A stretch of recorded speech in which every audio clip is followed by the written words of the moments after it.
Assalamualaikum warahmatullahi wabarakatuh.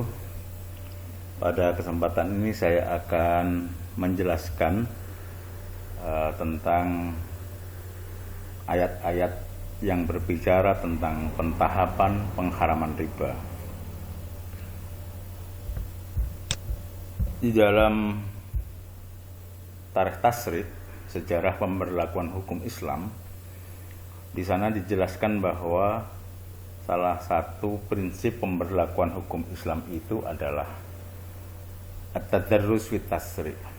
Jadi sebuah ketentuan hukum itu dilaksanakan secara bertahap, secara gradual, tidak secara sekaligus. Lebih-lebih terkait dengan persoalan yang sangat serius.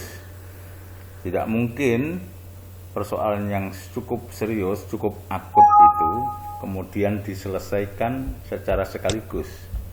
Maka di dalam hukum Islam dikenal dengan prinsip at-tadarrus fit tasrih, adanya pentahapan di dalam pemberlakuan hukum Islam. Dalam bahasa Jawa itu soyo-soyo, jadi tidak langsung. Sebagai contoh, pengharaman riba ini. Riba ini sesuatu yang sudah mendarah mendaging dalam tradisi orang Arab, sehingga tidak mungkin ini langsung diharamkan. Setidaknya ada 4 tahapan yang ditempuh oleh Al-Quran untuk sampai pengharaman riba secara total. Tahapan itu yang pertama adalah di surat Ar-Rum ayat 39. Wa ma ataitum mir ribal yarbu fi amwalin nas fala yarbu indallah. Wa ma ataitum mir riba wa ma ataitum min zakatin turiduna wajhallah faulaika humul mud'aifun. Itu surat Ar-Rum. Apa yang terkandung di dalam Ar-Rum ayat 39 ini? Yang pertama adalah ayat Ar-Rum, surat Ar-Rum ayat 39 ini sama sekali belum menyatakan bahwa riba itu haram. Cuma Allah mengindikasikan, mengisyaratkan bahwa Allah tidak menyukai, Allah membenci terhadap perbuatan riba. Yang kedua, pada ayat ini ada petunjuk bahwa Allah belum memberikan pesan secara eksplisit bahwa riba itu haram. Belum ada petunjuk bahwa riba itu haram. Yang ada di dalam ayat ini adalah Allah baru menyampaikan pesan secara implisit bahwa Allah tidak menyukai riba, dan Allah merekomendasikan biar harta itu barokah, biar harta itu berkembang, bisa ditempuh dengan cara zakat. Dengan cara zakat, jangan dengan riba. Kalau ingin kaya, jangan dengan riba, tetapi dengan zakat. Wa ma ataitum mir ribal yarbu fi amwalin nas fala yarbu indallah. Siapa saja yang ingin mengembangkan hartanya dengan riba, maka fala yarbu indallah, meskipun secara dohirnya berkembang, tetapi menurut Allah sama sekali tidak berkembang. Ini tahap yang pertama. Jadi pada tahap yang pertama ini, Ar-Rum ayat 39 belum menyatakan bahwa riba itu haram. Pada tahap yang kedua, surat An-Nisa ayat 160 161. Ini saya terangkan agak cepat karena kalau lama-lama nanti downloadnya juga lama ini. An-Nisa ayat 160 sama 161. Fa bidzulmi minal ladzina hadu harramna 'alaihim thayyibatin uhillat lahum wa bisaddihim an sabilillahi katsira. Wa dhimur riba wa qatnuhu an wa aklihim amwalan nas bil batil wa atatna lil kafirina minhum adzaban alima. Ayat ini secara global berbicara tentang bagaimana nasib buruk yang diterima oleh orang-orang Yahudi. Fa bidzulmin minal ladzina harramna 'alaihim thayyibat. Jadi orang-orang Yahudi yang dilarang oleh Allah untuk berbuat zalim, ya, mereka dilarang untuk memakan riba, tetapi larangan itu dia acuhkan, dia tetap mempraktekkan riba, dia tetap melakukan perbuatan-perbuatan yang zalim.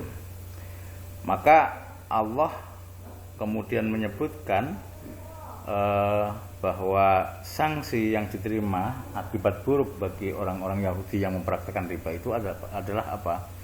Mereka diberikan sanksi sesuatu yang semula halal diharamkan oleh Allah, dan yang lebih parah lagi yang terkait dengan riba adalah wa'adadna lil kafirina minhum adzaban alima. Bagi orang-orang Yahudi dipersiapkan siksa yang pedih. Apa yang bisa kita tangkap dari An-Nisa ayat 160 dan 161 ini?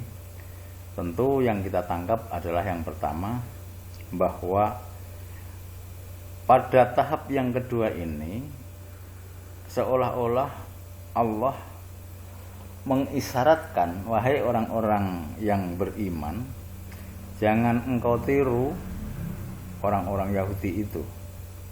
Orang Yahudi itu loh dilarang riba tetapi mempraktekkan riba. Apa yang terjadi? Mereka mendapatkan dampak yang buruk. Jadi Allah sudah melarang, tetapi larangan itu masih bersifat tersirat, belum sharih.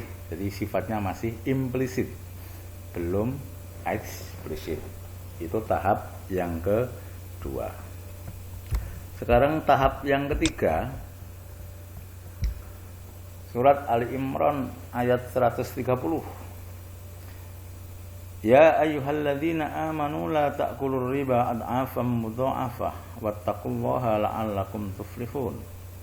Wahai orang-orang yang beriman, janganlah kalian memakan riba ad'afan mudha'afah yang berlipat ganda. Bertakwalah kepada Allah, semoga engkau termasuk orang-orang yang bahagia, orang-orang yang beruntung. Ini tahap yang ketiga. Tentu ini lebih tegas, lebih jelas dibanding dengan tahapan yang kedua tadi. Pada tahap yang ketiga ini sudah ada pelarangan secara tegas. Dari mana? Dari kata-kata la ta'kulur riba. Janganlah kalian memakan riba. Karena kalau kita belajar dalam ilmu usul fikih, al-aslu fin nahyi litahrim. Menurut hukum ketentuan asal, kalau ada redaksi yang menggunakan larangan la ta'kulu, maka berfaedah atau menunjukkan hukum haram. La ta'kulur riba. Ini sudah sangat tegas, jelas bahwa riba itu haram. Hanya saja pada tahap yang ketiga ini, riba yang diharamkan itu baru riba yang ad'afam mudha'afah, riba yang berlipat ganda. Ini tahap yang ketiga. Jadi tahap yang ketiga ini baru riba yang berlipat ganda, belum totalitas riba diharamkan. Nah, yang terakhir yaitu pada tahap yang keempat, surat Al-Baqarah ayat 278 dan surat Al-Baqarah 279. Ya ayyuhalladzina amanu taqullaha wa dharu ma baqiya minar riba in kuntum mu'minin. Wahai orang-orang yang beriman, bertakwalah kalian kepada Allah dan tinggalkan ma baqiya minar riba, semua bentuk riba, jika kamu termasuk orang-orang yang beriman. Fa illam taf'alu, jika kalian tidak melakukan penghentian terhadap praktek riba, fa'dzanu biharbin minallahi wa rasulih, maka bersiap-siaplah untuk perang dengan Allah dan Rasulnya. Nah, ini tahap yang paling akhir dari pengharaman riba. Apa yang kita tangkap dari tahap yang terakhir ini adalah pengharaman riba secara totalitas. Dari mana kita tahu? Dari redaksi wa dharu ma baqiya minar riba. Tinggalkanlah seluruh riba, mutlak, baik yang berlipat ganda atau tidak. Bahkan di dalam surat Al-Baqarah ayat 279 Allah memberikan petunjuk bahwa riba itu termasuk dosa yang sangat besar. Ini sebagaimana yang ditunjukkan oleh kata fa illam taf'alu fa'dhanu biharbim minallahi wa rasulih. Jika kalian tidak berhenti dari riba, maka bersiap-siaplah untuk berperang dengan Allah dan berperang dengan Rasulullah. Itu isyarat petunjuk bahwa orang-orang yang praktek riba itu ditantang oleh Allah untuk berperang melawan Allah dan melawan Rasulnya. Itu diterjemahkan oleh para ulama itu sebagai bentuk bahwa riba itu termasuk dosa besar. Demikian, semoga bermanfaat. Assalamualaikum warahmatullahi wabarakatuh.